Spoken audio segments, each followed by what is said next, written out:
We need to talk about robots. Not the machines, but the fantasies behind them. Because our obsession with robots isn't really about technology, it's about bodies. Specifically, the bodies that we think should be controllable. Think about how robots are portrayed: programmable, compliant, tireless, penetrable. Bodies without boundaries. No privacy, no autonomy, no right to refuse. Robots are the safe stand ins for desires that would be monstrous if they were directed at real people. They let us imagine total access, total control, total compliance without guilt. And that fantasy didn't come out of nowhere. It echoes a long history of treating certain human beings as open, available, and exploitable. Women, enslaved people, colonized populations, low wage laborers. Robots just make the metaphor literal. They're the modern mask for very old hierarchies. The phrase opening the bodies of others isn't just sci fi imagery, it is the history of dissection, surveillance, reproductive control, and colonial science. Some bodies were treated as transparent, meant to be studied, improved, disciplined. Others were treated as opaque, protected, respected, and left alone. Robots let us indulge the fantasy of total access without confronting the violence behind it. Then capitalism steps in and sharpens the fantasy. The ideal worker in a capitalist system is one who never tires, never demands wages, never organizes, never rebels.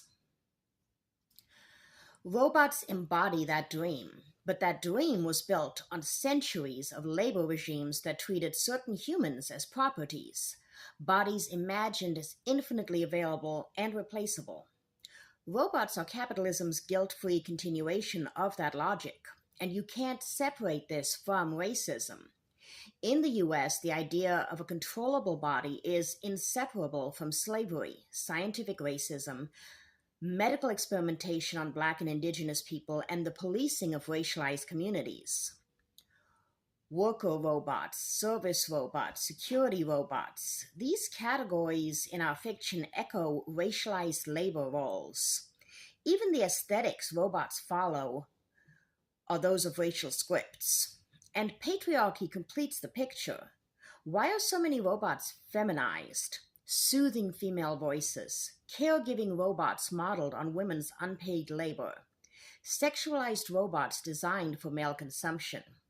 They embody the patriarchal fantasy of a body that is nurturing without having needs, emotionally available, sexually accessible, and incapable of refusal.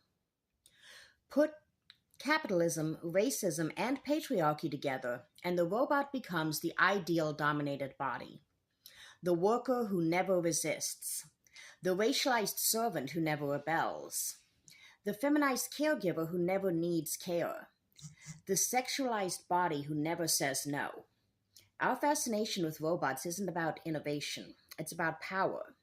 And this matters because these fantasies shape real technologies, how AI assistants are gendered, how automation targets racialized labor, how surveillance tools are deployed, how care robots are sold as solutions, how sexualized robots are marketed. Robots don't reveal the future, they reveal us. And if we want technology that liberates instead of dominates, we have to confront the fantasies we're building into our machines.